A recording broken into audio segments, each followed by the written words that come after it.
Welcome to another episode of Teen Minds Redefined, where we strive to help you redefine your relationship with your teenager. And we have real, raw conversations about the toughest challenges you may be going through with your teenager. And today is going to be a little different.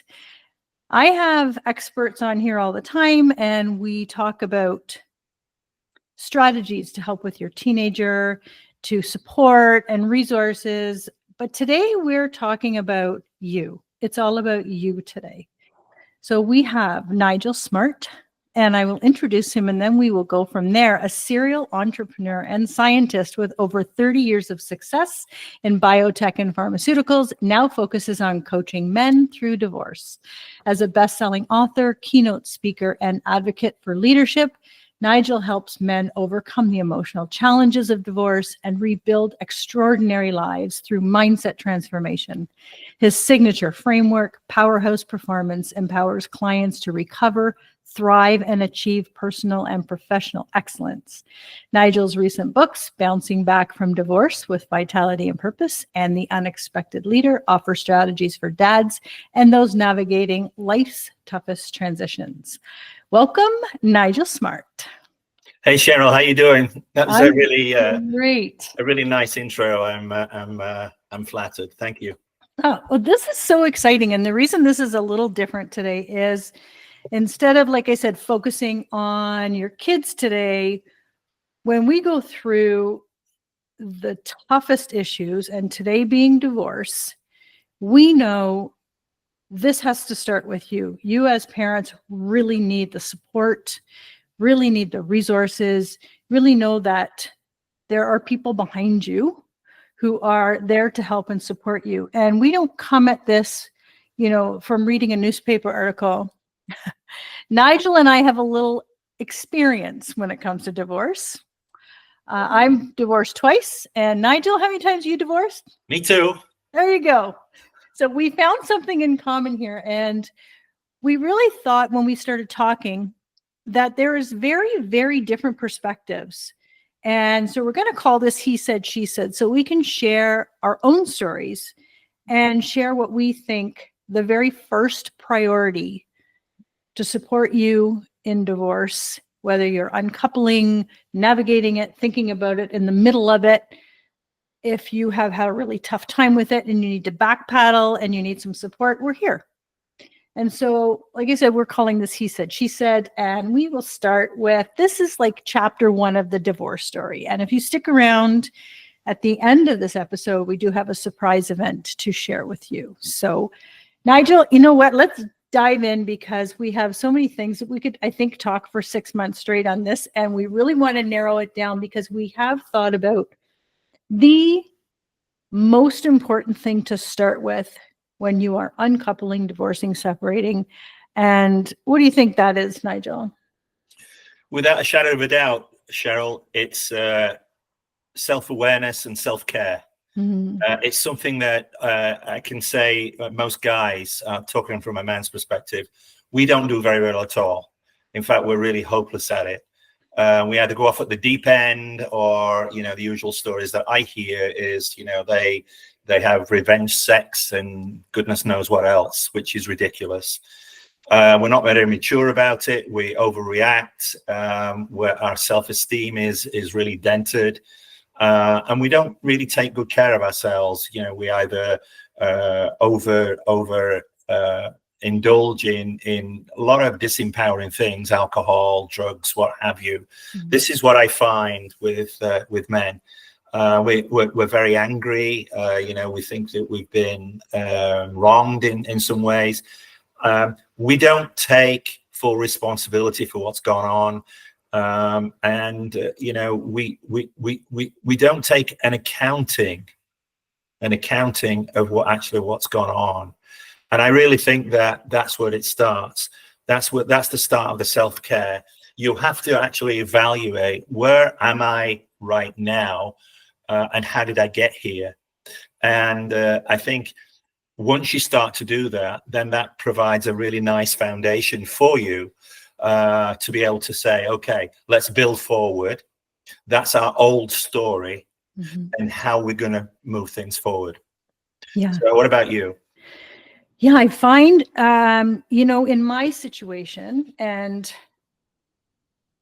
most women I talk to actually have been the ones to be the leavers, the ones who have left. And so there is that, thought that nothing could be worse than this. It's always got to be better on the other side.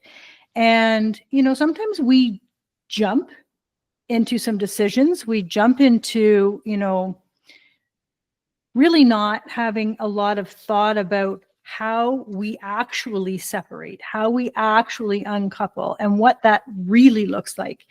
And one thing I would love to say to start is, when this happens, and when this happened for me, I was very much at fault in knowing that I was leaving before anybody else knew I was leaving. And so what that meant for me is, I had gone through, we all know when there's loss, there's a grieving process, fear and flight and anger and resentment and all of, the 7 stages of grief. But because I had already gone through that in my head, I had navigated all of that in the sense that when it was time to leave, my husband at the time had not gone through any of those stages. And so, this is, I'm being super vulnerable and super honest here. And so whenever he reacted to something in anger, it validated things for me. Absolutely. See, that's why I left. But that's so the most unfair thing I could have done. Yeah. And it's definitely, hindsight is 2020, but that's why we have these conversations. Had I allowed him the time and the space and the grace to go through some of these stages first, we would have had a much calmer, easier uncoupling, they call it. Right. It would have been better for the kids. It would have been better for us. It would have been better for our in-laws and our friends and the people who felt like they had to be loyal. Mm-hmm. And so I think when it comes to that part, you're right. Like, the self-care is going to be very different for both people in the relationship. And I also wonder, is there a difference in why men react the way they do, why they're not very good in your eyes, why they're not very good at self-care? What is that? Like, what is that? Right. We're not very good at opening up in a classical way, in the way that ladies do. We don't like to appear. Remember, we're still working with a Paleolithic brain here that's 1 million years old. We're the hunter-gatherers, and despite the women's movement of the 60s, blah blah blah, most men still believe that they're the grand protector. And it doesn't matter. We all live in two income homes these days, unless you're a single parent. And the most men still see themselves as the great protector. And that's an inherent cultural thing, evolution that we've had for millennia. And so to expect us to get rid of that within 20 years or 30 years, it's not really realistic. One of the things that men feel is guilt. Mm-hmm. Even if they've been wronged, we feel tremendous guilt. That how did this happen to us? We're the great providers. We're a great lover. We're a great father. We're this Superman. They thought of me as a Superman, and now I'm not the Superman. So our egos are bruised. There's a lot of ego. And one of the things that I had to do was, because it came out of blue for me, is actually because I'm a mindset person like you, and I've been in and around this stuff for 20 or 30 years now, is I had to really look at myself and say, okay, what went down here? What can I take responsibility for? What things can I do better? And as I went through, if you like, my life, I started to put things in boxes. This is when I start to compartmentalize things. And on the road to recovery, I think this is vital that you start to address things and put things in boxes, because contrary to popular opinion, we can't multitask 9 things at once. We have to deal with one thing at a time, and the thing that we focus on is usually the things that we become successful at accomplishing. Mm-hmm. So you have to identify the various boxes, whether it's health, your relationships, your work, your finances, because each one of those is a stressor. And as we know in modern society today, if the figures that we're supposed to believe are true, whether it's global or here in the US and North America, including Canada, 70% of people are suffering from anxiety and stress or depression. And men have the highest suicide rate of anybody right now.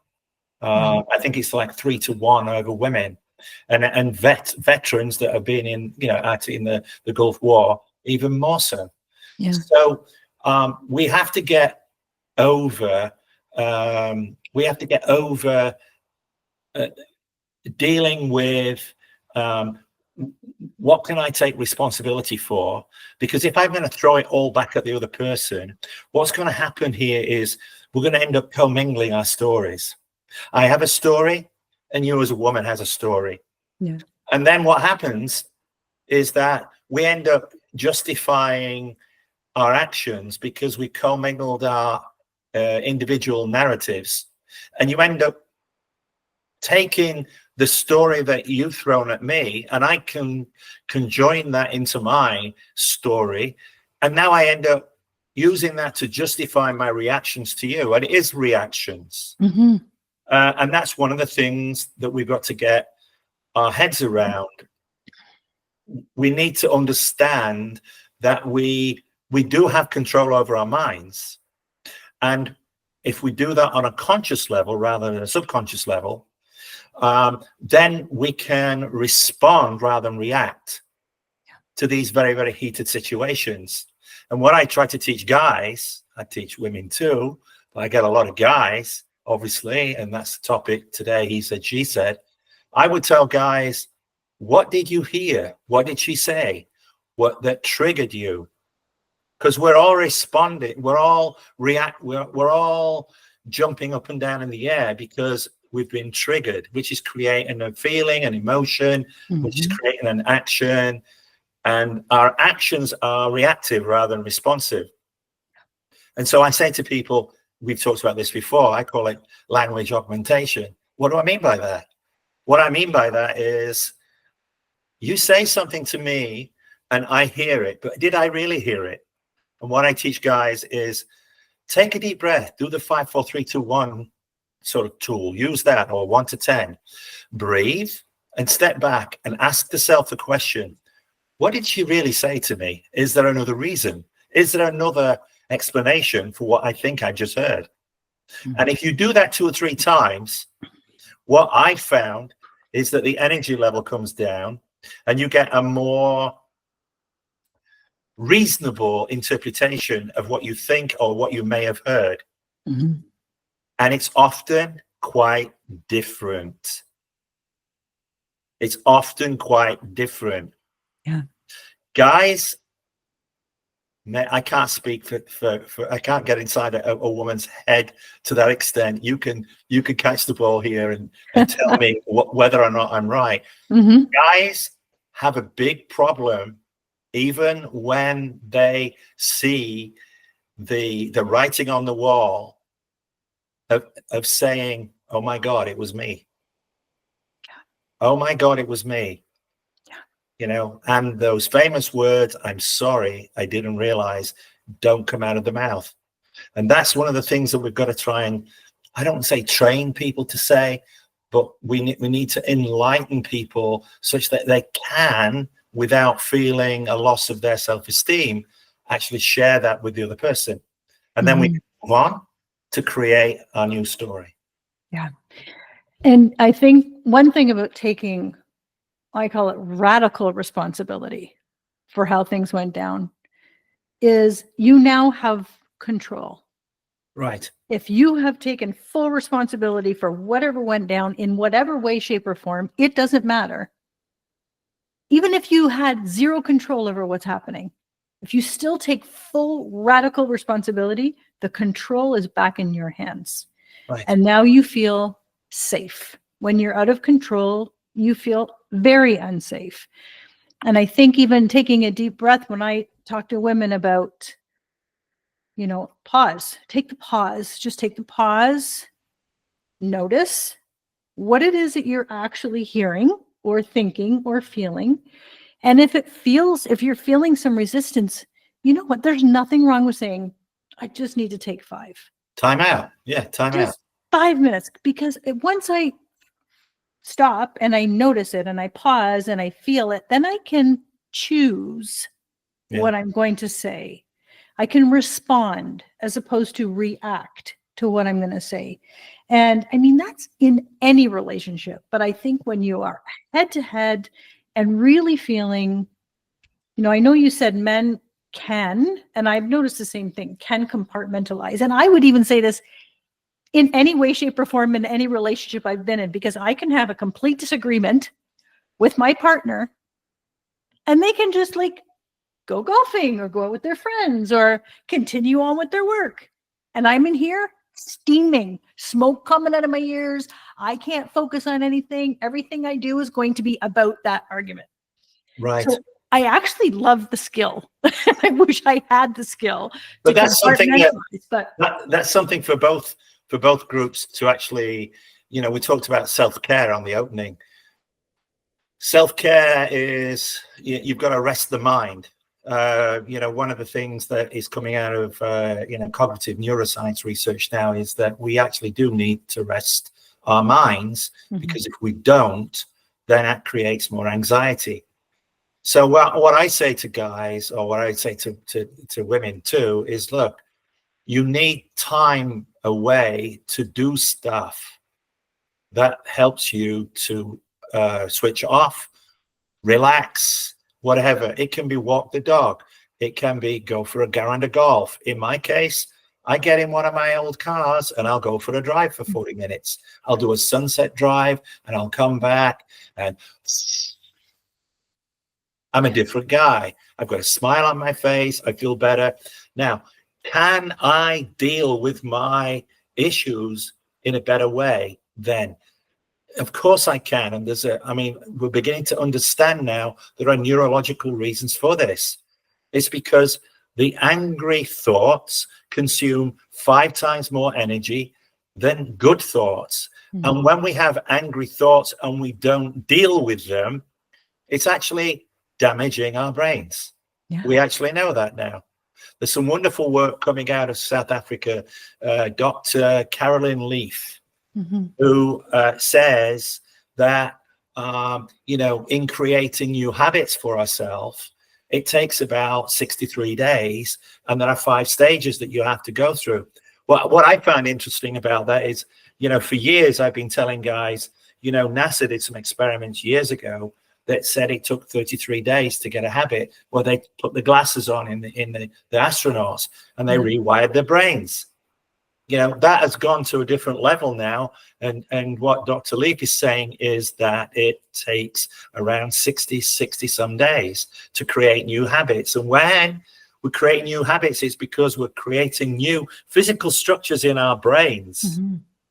This is absolutely radical, revolutionary, Cheryl, because now in terms of chemistry, biochemistry, neurobioscience, whatever you want to call it, we can actually say, just like going to the gym, if I do this, I'm going to get these results.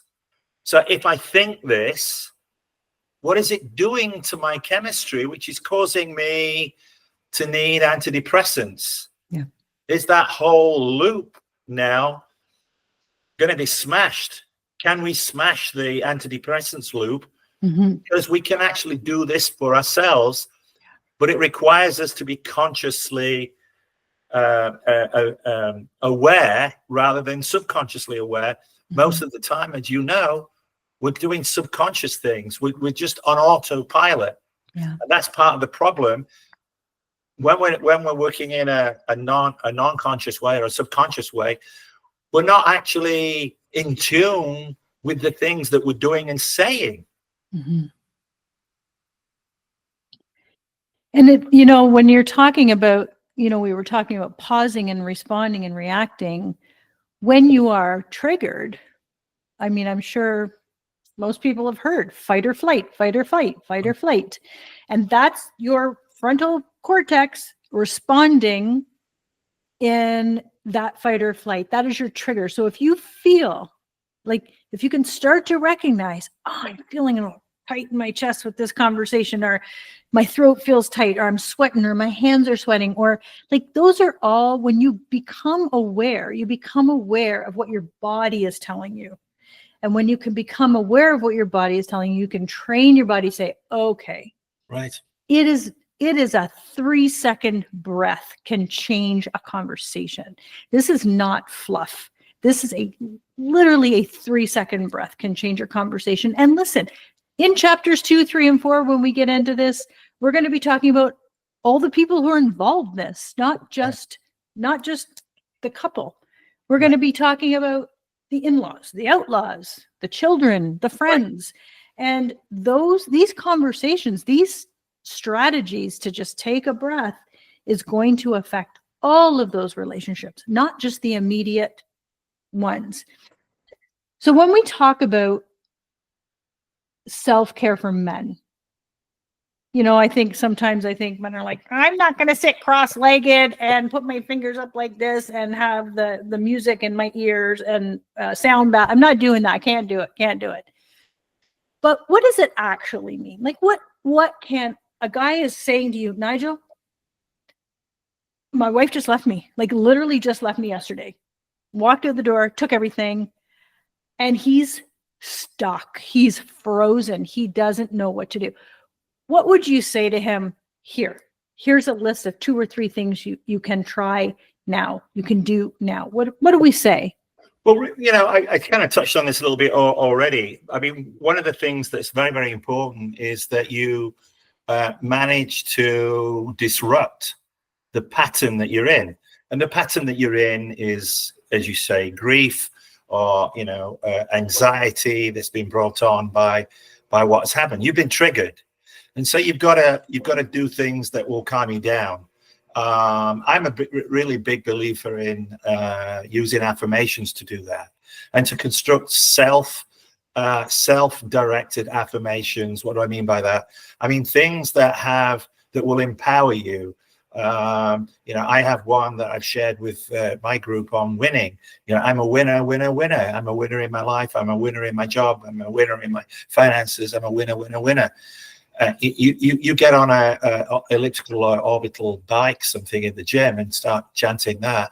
I've shown that I can get my heart rate down. Mm. Yeah, I mean, little things like that. So you're effectively, that's my mind affecting how my body functions. Mm. And what did I say before? We now know that through our minds, we can affect our body chemistries, and it's our body chemistries that's making us feel damn awful. Which is why pharma companies can keep selling us drugs and get us addicted to drugs that they work, but in the long term, we need to get off them, just like a painkiller. Yeah. And so I'm a big thing about visioning and flipping the switch. I talk a lot about flipping the switch, but we do have the ability to flip the switch. When we've compartmentalized the thing, so all right, you're in a panic, so you've got to do some things. You've got to start loving yourself. You've got to start liking yourself. I don't mean in a narcissistic way, but you've got to say, hey, I'm a great guy. Look at what I've done. Take an inventory of your life. When I wrote my best-selling book on bouncing back from divorce, my publisher, Melanie, said, I want you to write a brag list. I said, what the hell are you talking about, Mel? She said, I want you to chart from when you were 5 to now, write down 50 or 60 things that you might be proud of, things that you've done in your life. And so I started, and then post it on the group, which was the authors group. And I did. And then when I got back on the next week, they said, wow. When I did that for myself, I thought, wow, I've done a bit. But when I had somebody else tell me, look at you, right now you feel like you're a piece of shit. Excuse my French, but Yeah. you feel like a piece of so-and-so. You're actually not. This is what you've done. Are there some things on the debit side? Absolutely. You wouldn't be in the mess that you're in. But remember, it takes two to tango. And if the other person's being honest, and that's something you have to be, is honest with yourself. You've got to be truthful to yourself. This is what I'm saying is when you look at your initial old story, you've got to be very truthful and honest with yourself and be very granular. And if you look at those 5 or 6 things that are important in your life and say, okay, let's examine everything. And when you do that, you can actually start to find the things that I'm not so proud of that, or I could have done that better. And you can start to say, hey, if I make these changes, am I going to be the person that I want to be or that I would like to be? And you start to vision that. So affirmations, visioning, exercise, taking care of yourself just from a diet point of view, it's a holistic idea, Cheryl. Yeah. It's not like, and that's it, you know, and it's habitual. You know, I try to tell guys, when you get up in the morning, what's your routine? What do you mean? What's my routine? Well, what do you do when you get up in the morning? Well, I fall out of bed and then whatever. I said, well, let's try this. When you get up in the morning and you're in the bathroom and you've got the mirror in front of you, who do you see? Who do you see and what do you say to that person? Now, if you have an affirmation and you start saying that to that person, and then you shut your eyes and you vision the day that you want to have, and then you do your whatever it is you do next, have a shave or go to the bathroom or what have you, and then you have a hot shower, and then you come out and you scream at the top of your life, what are you going to do that morning? 5 things. What are you going to do that morning? I'm going to do this. I'm going to do that. I'm going to do this. And then put your suit on, put your, your whatever you're going to wear when you go out, and go out that door and say, I'm going to have a 9. I'm going to have a 9 day today. Yeah. I like guys to categorize themselves when I first meet them. I'll say, well, how do you feel right now? Give me a number 1 to 10. I had the one that was most shocking to me was a guy told me he was a nice guy, and he said, I'm a 2. I almost fell off my chair. Most guys will say, I'm a 5 or a 6. The egotistical ones will say, well, I'm a 10 or I'm a 7, Yeah. Cocky ones. So that they don't realize that's half the problem, that they're just not being realistic. Yeah. But most guys are around 5 or 6. And I always tell them, look, we've got to shift your perception of yourself to a 7 because that's average. And then I hit them with, do you want to be average? And they say, no. I said, well, what are you prepared to do to move the needle forward? Oh, well, I need a process. And then we start to build the process. We start to build the process of changing or pushing things forward. And the way we do that, you do that, I'm sure with your clients, is you build new habits. Yes. And that means every day, every week, every month, for months, until it imprints. I mentioned the things I've been reading about 63 days to fully imprint and create a thought, or create a memory. It is a real structure within your brain. Yeah. Yeah. Once we start to see that, that's like building a muscle in your arm at the gym.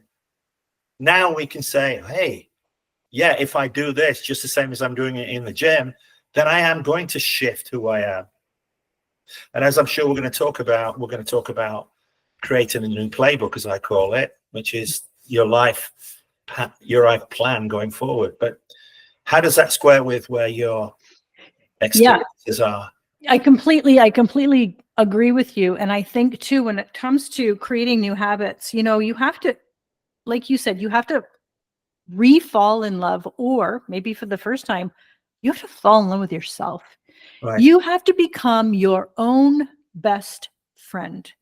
And anytime you hear these thoughts coming in, can you stop and say, would I talk to my daughter like that? Would I talk to my best friend like that? No shit way would you ever do that. So it's time to start doing that. And it's time to start, when you have to create these new habits, if you're sitting at home, you're like, oh, I really don't feel like going for a walk. I just don't want to go for a walk. I just don't want, but I've made a promise to myself that I'm going to go for a walk. So it's irrelevant whether I want to.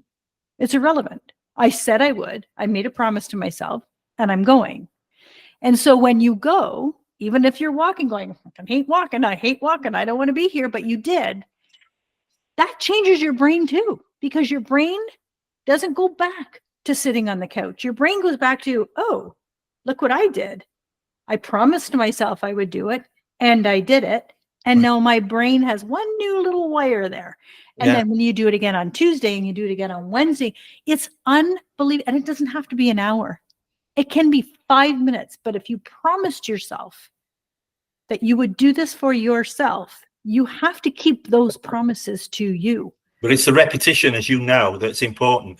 Because if you go to the gym for a week and then you don't go, one of the things I found recently is, I had some surgery on my back, and so I wasn't able to go and do my martial arts, which I absolutely adore doing. And actually trying to get back into it now, a physical strain on my body, because I've come down the other side of the mountain somewhat, and I'm going to have to build it back up. It's the same with the changes that we're making in other areas in our thought processes and how we're dealing with things. If we don't continually reinforce, we slip back. We lose it all. It's like we never started. It's in many respects, this is the problem people have with diets. They'll keep going for 60 days and then they get bored with it and then they slip back and then they wonder why they put it all back on. It's because we didn't get over that threshold. I always see, being a scientist, I always see things in terms of energy thresholds. For a reaction to go, it has to have a certain amount of energy, and it goes over like a threshold. It's like a curve. Yep. And if you don't get over that curve, once it's over, the reaction will run on its own. You don't have to apply any more heat or any more energy. Yeah. It runs. It's like water running down a mountain. Once it gets over the peak, once the reservoir comes up and it goes over the top, the water will run down with gravity. And it's the same way with what we're doing. It's like I see everything like a chemical reaction. Once you get that to flow, it becomes easy. It becomes easier. And then, as I say, look, what we're trying to do here is to create a lifestyle change for you. And it becomes part of your lifestyle. And it's like you get annoyed with yourself, but you discipline yourself that, no, I can't not go to the gym. No, I can't not do these exercises, because I know everything that I've invested will be lost. And so you create a little bit of tension in yourself, which is a good tension. Because that helps you and forces you. It holds your feet to the fire. And I really believe that that's important. What I was going to go and say whilst I was listening to you was the self-talk that we all have is something that we've got to, I won't say get rid of, but we've got to get control over that inner monologue, because that's the thing that really destroys us. People say, well, I don't want to think bad things. And I say, look, it's okay to have a bad thought, because this idea of walking around and going happy, happy, happy, everything's wonderful, even when it isn't, you're never going to convince yourself that everything's happy and wonderful when you know it isn't. It's okay to say it isn't, but then you have to say, and what am I going to do about it? It's been described by some people that you want to go into the freak out zone and freak out and kick and scream and cry or do whatever you think. And that's just getting rid of, that's an acknowledgement of what it is you're trying to deal with. And then once you do that, now you can step sideways and say, okay, and now what's the plan? Ultimately, as you know, Cheryl, it becomes back to the plan, which is the process, which is that stairway to heaven, so to speak. Yeah. Listen, all of this is absolutely vital when you're going through a separation or divorce, but this is the work that stays with you forever. Yes. And then I love the word equanimity. And it's just, once you build these skills so that it's just you, and you are just so comfortable with yourself, you are so solid in yourself, anything can come at you and you have this shield. Right. And the feelings will penetrate, and you totally have to recognize the feelings. You can't put them on a shelf. Yep, I'm pissed off right now. What does that feel like? Oh, it feels like my chest is on fire. I'm so angry right now. I'm going to journal it, or I'm going to go for a walk, or I'm going to play my music loud, or whatever. But I'm not hiding it. No. I'm recognizing it and I'm moving it through. Because I was going to say, if you do hide it, Cheryl, just to chime in, and then I'll drop back out again. If you do hide it, that's tantamount to putting a Band-Aid on it. And we all know what happens with a Band-Aid. It comes off. Exactly. So back to you. Exactly. And, I've been doing this work forever. And it probably started when I was struggling in my marriage, when I started, getting into yoga and meditation. And it's so funny because the big sell is not, if you do this on Monday, Tuesday, you're going to feel great. Wednesday, you're going to feel even better. No. What's going to happen is, and I have a very strong practice with this because I can't survive without it. I literally cannot survive without it. And what I notice is I'll come home and I ran into traffic, and then the train came. So I was late for my doctor's appointment, and then they canceled it, and the blood work went terrible. And 20 things could have gone off the rails. And I get home and I'm just like, nothing. Like nothing. Oh, I had more time for my Audible book. I had more time to think about my podcast ideas. Your brain literally just goes, and it's there forever. And I cannot stress enough. And it doesn't have to be, I started off, I can't sit still. I am medicated for ADHD. I cannot sit still. So my meditations for a long time were 5 minutes. And in that 5 minutes, I still did the grocery list and planned the dinner menu. But then I did 6 minutes. And then I did 7 minutes. And what I noticed is when I stopped doing it, I felt a little like, my day's not starting off so well. I wonder what that is. Yes. There it is. And it can be anything. And, journaling is so, I think, underrated. Yes, it is. You keep something in your pocket. You are getting, fired up about something. Get it out. Like, it is a scientific proven fact that when you get it out onto the paper, out of your voice, into a recorder, it doesn't matter. You move that energy through. Yeah. Like freak out in the love zone, as it's called. Yeah. Freak out in the love zone, get it out. And nobody's reading it. I love that terminology, which again is attributed to Dr. Leaf. I think it really makes you smile. Yeah. It makes you smile, and it makes you feel that it's okay. I want to stress again, the thing that I was not totally appreciative of is holding it back is actually hurting us. Mm-hmm. It's actually hurting us like stabbing ourselves with a knife. Yeah. But it's inside and it's in our brains. And because of the scans that we can do now, we're actually starting to see that that's a truth. Yeah. That's been a dirty lie that we've kidded ourselves, especially guys. Well, no, we'll tough it through. We'll tough it through, we'll never show it. And intuitively we know holding everything in, we're probably going to have an aneurysm, we're going to explode. Well, it's actually worse than that. It's actually because we're creating negative structures in our brains. Mm-hmm. And that is, altering our body chemistry. And that is, accounting for, the reason why the pharmaceutical companies are making so much money out of antidepressants, because they figured out that that's what's going on. And I'm not against pharmaceutical companies, because, as you know, I have a background of 30 or 40 years with them. But understanding, we've got to take responsibility for ourselves. And I think guys could be taking much greater responsibility in how they deal with that internal monologue. And as you said, taking time for yourself. I was in a conference call today, and I'm sharing with somebody else, and they were saying that actually 15 minutes a day, take 15 minutes a day and actually just daydream. I think daydream, don't do anything. Don't do shopping lists. Don't do what you're suggesting, but daydream. Don't do daydream. What's interesting about this is I remember reading some years ago that I think it was Google had, if you like, playrooms or rooms at their offices in Palo Alto in California. And they had places where people could go to, if you like, to daydream. And at the time, we all thought, well, that's a bit gimmicky.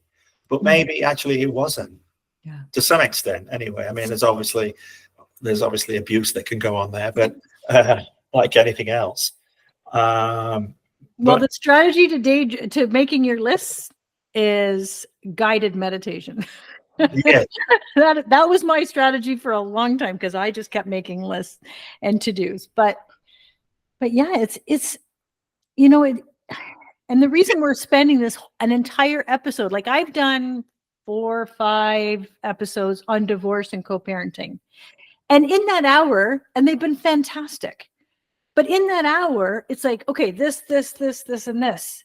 It's almost like we skip over the self-care. And then you get into a situation where you're like, so lost. It's the most important thing, though. Well, 1,000, before you call the lawyer, before you separate your money. Oh my gosh, 1,000%. It's the most fundamental thing that we gotta, you're in chaos. You've got to take stock of yourself.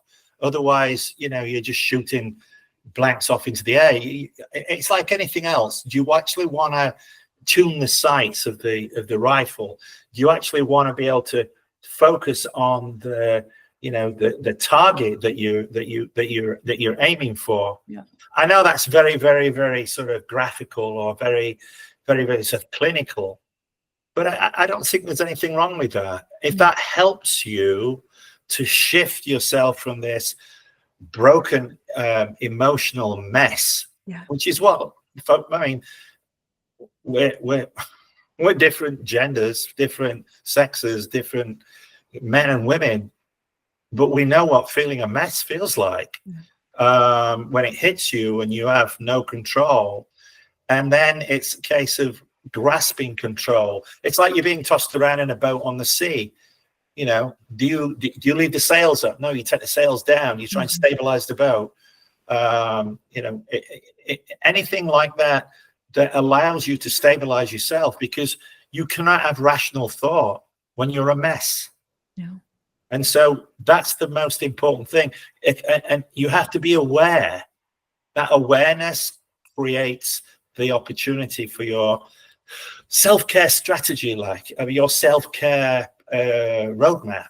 And then on that, you can start to build. It's foundational, I think. Absolutely. And I think, too, a really good point is, there could be a great deal of animosity between you and your ex, but you did love each other. At one time, we did. One time. Yeah. So maybe even before you get into your, mediations and your meetings and your discussions at things, can you say, have they gone through these stages of grief? Have I given them enough time? Because you did love each other once. Have I given them that respect in that time?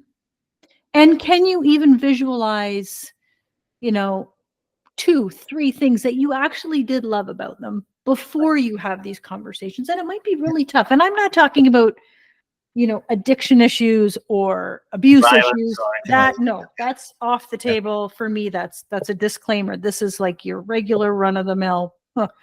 But I just feel like if we can really put ourselves in the position of somebody we loved one day, Right. in the position of someone who may always be in your life, because you could be co-parenting for the next 40 years. It doesn't end. Right. And can you navigate that with some grace and ease for yourself and for your ex-partner? And I'll tell you something I did, and I don't know, this was the biggest thing for my mental health, because my marriage was, we were in a relationship for 27 years, married for 20 years. And so high school sweetheart, I was, 17 when we met. And so when we separated, I had not done anything alone. I went from my parents' house, I got married, we bought a house, we had kids, never traveled by myself, really, none of that. And the one thing I did that I fell in love with and I love to do now is I took myself out for dinner to a really nice restaurant.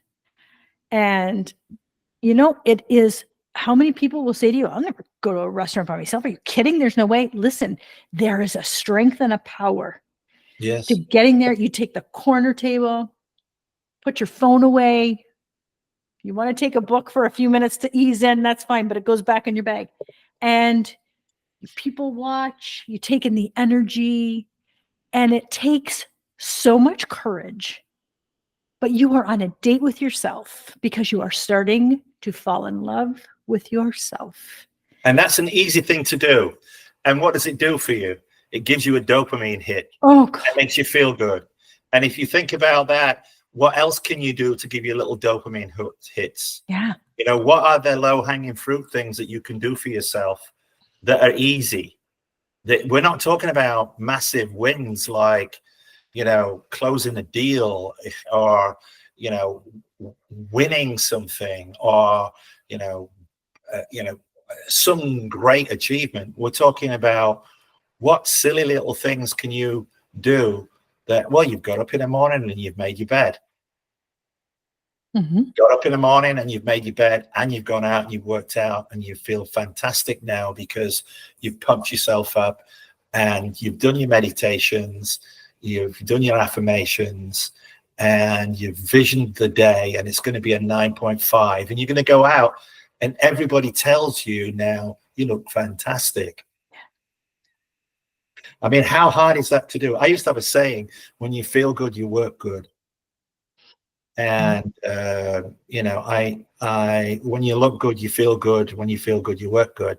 And I think that's such a small thing. I think I got that from one of my lady colleagues, because that was a time when everybody used to dress up to go to work, which they don't anymore. Yeah. And then when you go to bed, have that journal beside your bed. Yeah. And write down all the wins of the day. Yeah. Even if it was just, I got up and had a shower today. And I don't care what it is. I'll take that one step further. Yeah. What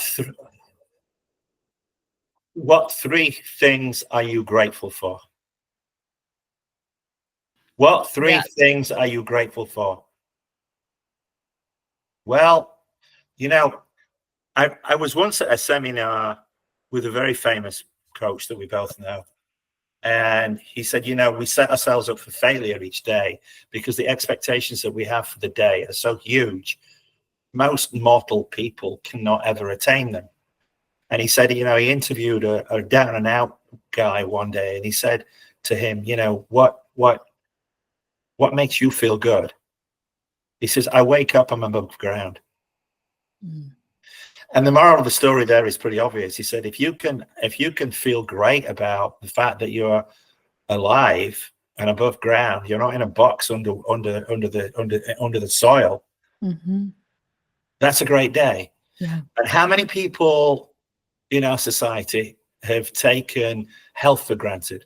I remember reading Steve Jobs' books, and one of the things he, arguably one of the most influential people of the 21st century. And one of the things, I think he died at 55. Mm-hmm. And I think one of the regrets he had was that, he'd actually sacrificed his health at times. Mm. You know, because he was so driven and he's ambitious to change and influence things in the world, which is commendable. But at the same time, there wasn't that balance there. Yeah. And as a result, his health suffered, which you can be the richest person in the world, but we've only got a certain amount of time. And if you abuse that, you're never going to get it back. That's right.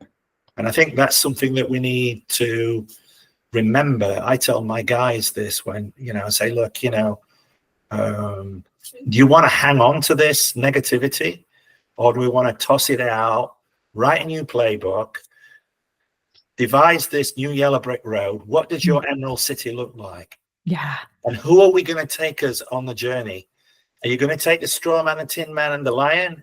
Who are those people in your character, in your story, on that yellow brick road to the Emerald City that you've got in your mind that is your Emerald City?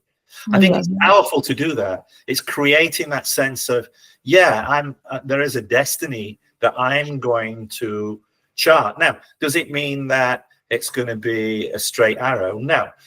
Most things in life, as we both found out, are backwards and forwards, backwards and forwards, backwards and forwards. A bit like a meandering river. Yeah.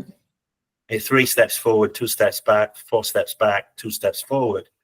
I know that in my life, I'm probably, I feel totally blessed. Have I been through 2 divorces? Yeah. Has it been painful? Do I have regrets?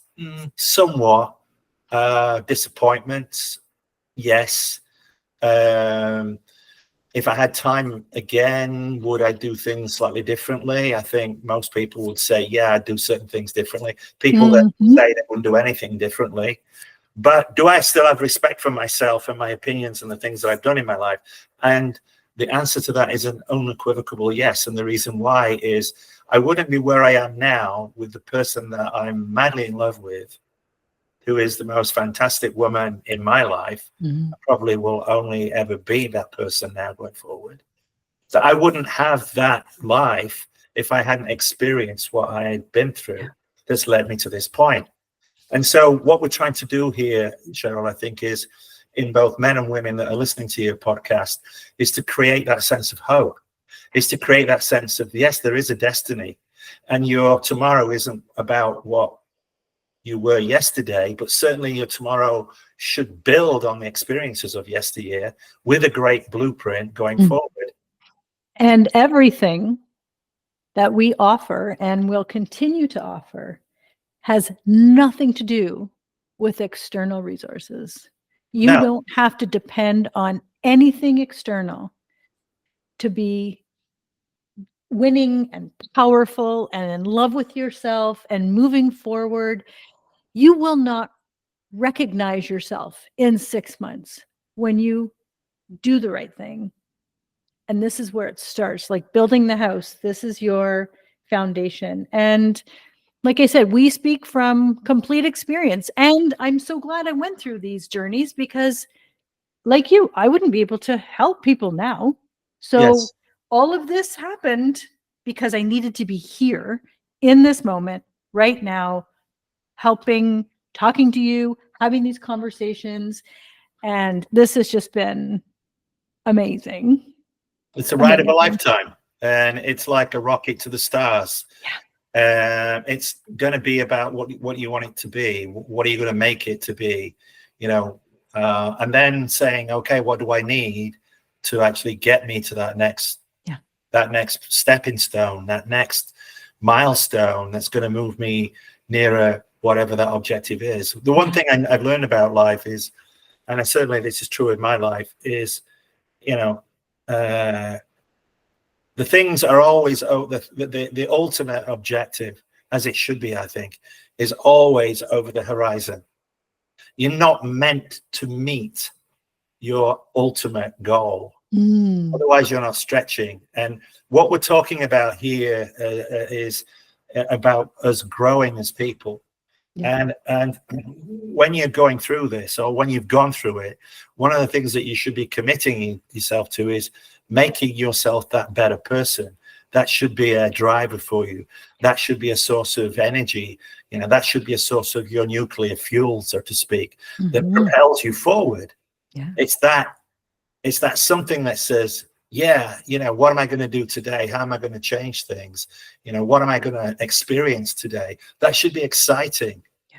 You know, another one of my coaches once told me a story. He said, you know, I love my mother. I love her to death, but I live like 2,000 miles away from her. And I said, you know, there's the rule about proximity is important in relationships. And I said, well, how does that work for you? And he says, well, we make it, and we'll make it happen, you know, with modern technology and whatnot. But I can't have me living down the next street like we did when we were growing up. And I said, well, why? And he said, well, she's a psychic vampire. Oh. And I said, I said, wow. He said, yeah. My mother's the sort of person, and I love her dearly, and I always will. But everybody in the world can be wrong about everything. It's whatever she's thinking, everybody else is wrong. Yeah. And he said, that is a form of energy that I can't be around. Yep. And one of the things that we should share with people is, look, as you start to transition and you start to decide the things that are important in your life, in the things that you're going forward, and how are you going to assess whether you're successful, and how are you going to assess, am I satisfied with where I am? You want to look around you and say, who am I talking to? Who have I surrounded myself to? Yeah. I always tell my clients, and I'm pretty ruthless about it, because again, through experience, we get to know this, don't we, Cheryl? Yeah, absolutely. You know, there's an old adage that, you know, you are the sum of the 5 or 6 people that you spend the most time with. I think that some of that's true. I'm not 100% buying on that. But one of the things that I have learned is take a look around at you. There's probably, if you've got maybe a dozen people, there's probably 3 or 4 people there that probably disempowering. They're holding you back. Yeah. They're questioning or naysaying things that you're saying. And in one of my classes, I tell these guys, who are you going to lose out of your circle this month? I tell them to drop these people out of their circles. Yeah.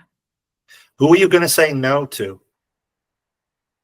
You have to spend more time on yourself at this moment in time, because you're in transition and you cannot spend your energy 15 different ways anymore. You have to be, I suppose, in old world language, selfish. Some people will see it as that. But remember, you're only selfish if you don't use that time that you're getting back for frivolous use. If you're now using that time that you're going to get back by not saying yes to all these other people for meaningless things because they're not taking responsibility for their lives, you can put that back into your life and the people that really matter. And it's a two-way thing. It's a two-way thing about our lives. It's, you shouldn't be putting out like a battery every day. That battery needs to be recharged. I need to be recharged. The fun thing about what we're doing here is, I hope, certainly this way, I'm getting so much energy back from you because we're sharing and we're sharing experiences and we know what we're saying to each other with a different kind of flavor, but we know what we're saying to each other. Yeah. We know the problems that we've experienced, and it's, how do you see that? Or how did I see that? But we're recognizing we're taking responsibility for it. And that's what we're trying to commit your listeners. Look, you've got to take charge of who you really are. Yeah. It's not easy, but the sooner you start, the sooner you're on that journey. And again, I like to use the story format. I like to use the funny format. I like to use my Mickey Mouse wand. You know, I don't have a Mickey Mouse wand and I don't have a yellow brick road, but we construct my yellow brick road together for you. And we can get you there, but you've got to do your part too. Yeah. Yeah. I think we want to tell people that there's a big piece that they've got to do themselves. A big piece of this is them. Yeah. Yeah. And knowing that between the 4 divorces in this room, we know, we have been there. We have been down probably every path you're going to go down or have been down. We've been there. So we understand. And while we can't give you all the answers, you have all the answers. But what we can do is just guide you to the one next step forward. When it gets overwhelming and you have 7,000 things and all of this going on, we can just help you get to the what's one very easy next step you can take in the right direction. And you will never go wrong doing that. Never. It's one step at a time. It's putting one foot in front of the other. But as we said at the outset, it's look after yourself, be aware of what's going on, and then take responsibility for the things that you can from your side. I think it's fair to say that you might be met with that the other person doesn't take responsibility. There's nothing you can do about that because you can only control yourself. And maybe that's something that you have to factor in and deal with. Your lawyer will not solve those problems for you. These are humanity things. These are not legal issues. And they will sort out that side for sure. And that's their game. But they're not sorting out relationship issues and constantly talking about, I'm really about, in every aspect of my life, taking action, get actionable, decide what it is that's not right, come up with a plan, come up with a whole bunch of actionable items, and then implement that. And I'm sure from what we've talked about before, I know that's true for you too. Yeah. And listen, it is hard as shit. It is hard as, honest to God, it'll be one of the hardest things you ever go through. 1000%. We are not, brushing that aside by any means, but we got you. And absolutely, this is the story of divorce. And, self-care is chapter 1. And Nigel and I have a big plan for chapter 2, 3, and 4, where we can really dive more into the story of, your journey from beginning to when you are shining your light and back in your space. And we would love to invite you to a virtual dinner party, masterclass coming up. And what do you think about that, Nigel? I think it's exciting. It really, I think the age of technology right now enables us to do things that we couldn't do even 5 years ago. I think pre-COVID, I think one of the things that COVID didn't teach us much, but it did teach us to be more resilient and creative. I know I threw my business online completely and had some of the best times ever. And I learned a lot of new things. I met a lot of new friends through that. I think this is a great opportunity. I think at some point we would like to do in-person workshops. I think that's something that you and I have talked about. But this idea of the dinner party, I think it's a great idea. I think if we can make it as interactive as possible, that works on Zoom. Yeah. And do have breakout rooms. We can actually make this over an hour or over a few hours, where you can raise questions and we can have mini discussions and come back. That's something that I think would be fantastic.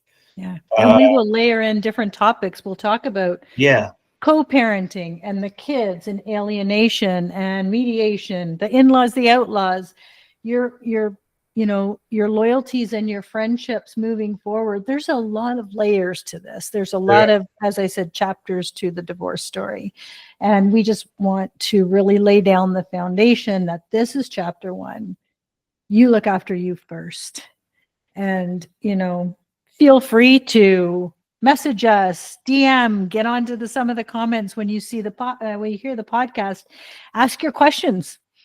Yeah. Have your comments. Share your stories. We are so wanting to just help as many people as possible get through this.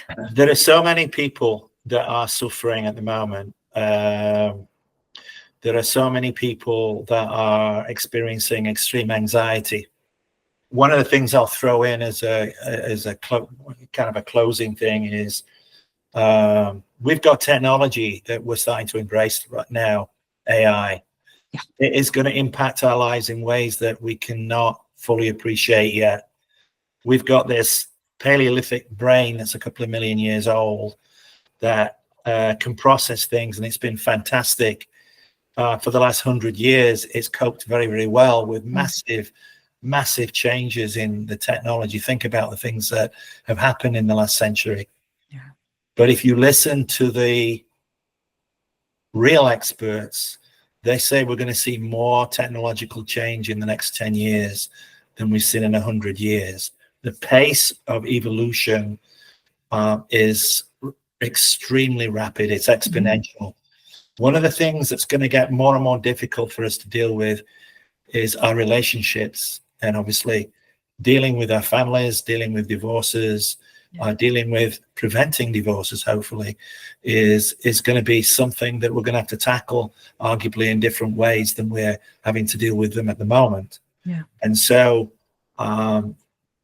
some people say we're in crisis right now. I dread to think that if that's true, where we will be in 4 or 5 years. So now is the time to learn about this stuff. Be honest with yourself. Have integrity. Walk your talk. Shift your paradigm, your own personal paradigm, and learn to thrive rather than survive. Yeah. Because if you don't, the future could look pretty scary. Yeah. 1000% agree with you there. Nigel, I can't tell you how much I appreciate this conversation. Your energy, your expertise, our new relationship is just wonderful. I'm so grateful for it, and grateful for the work that you are doing in this world. And we'll put all the details of how to connect with you, how to work with you, and of course, our dinner party. The invitations will go out soon. We'll be promoting that. And thank you again. I just don't know how. This has just been amazing and fun, and I love it. Cheryl, this is just the start. Buckle your seatbelt and let's go for it. Yes. Thank you again for listening. Teen Minds Redefined, and we will catch you next time.